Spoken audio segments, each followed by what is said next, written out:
Salam sejahtera bagi kita sekalian. Firman Tuhan dari kitab Mazmur pasal 85 ayat 1-8. Mari berdoa. Ya Tuhan, terima kasih atas hari yang baru saat ini. Berkati kami dalam membaca dan merenungkan firman-Mu. Terangi hati kami ya Roh Kudus, dalam Yesus kami berdoa.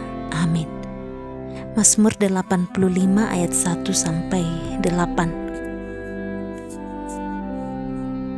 Doa mohon damai atas Israel untuk pemimpin biduan Mazmur Bani Korah. Engkau telah berkenan pada tanah-Mu ya Tuhan, telah memulihkan keadaan Yakub. Engkau telah mengampuni kesalahan umat-Mu, telah menutupi segala dosa mereka. Engkau telah menyurutkan segala amarah-Mu, telah meredakan murka-Mu yang menyala-nyala. Pulihkanlah kami ya Allah penyelamat kami, dan buanglah sakit hati-Mu kepada kami.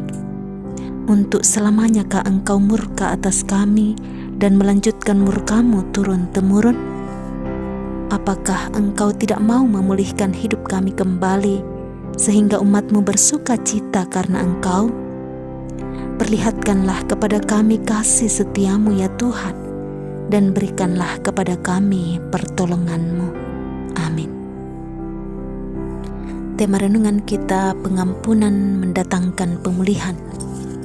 Bapak Ibu Saudara yang dikasihi Tuhan, gelas ketika pecah ia dapat diperbaiki, namun sekalipun dapat disatukan kembali, ia tidak lagi dapat menampung air dengan baik.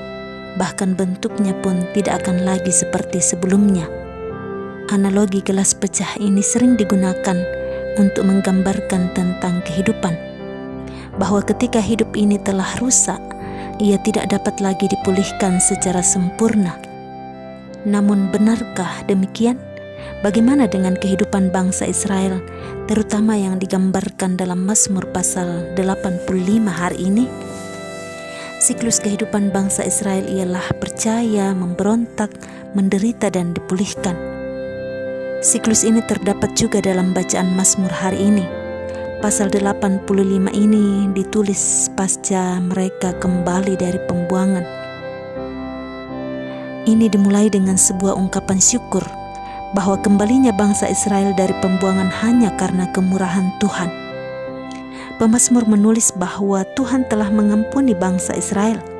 Status mereka sebagai umat pilihan telah dipulihkan dengan membawa mereka kembali dari pembuangan.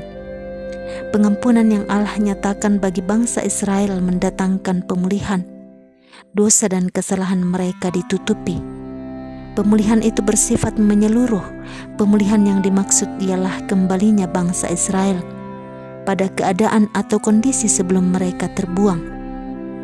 Hak-hak mereka dikembalikan, termasuk hak atas tanah. Bangsa Israel kembali menikmati hidup sukacita di dalam Tuhan. Saudara yang dikasihi Tuhan, sebagai umat pilihan Tuhan, kita mesti memiliki keyakinan bahwa kita bukanlah gelas pecah di tangan Tuhan yang tidak dapat Ia pulihkan. Saat ini kita merindukan pemulihan, itu akan dinyatakan karena kemurahan Tuhan dan disertai pertobatan yang sungguh. Amin.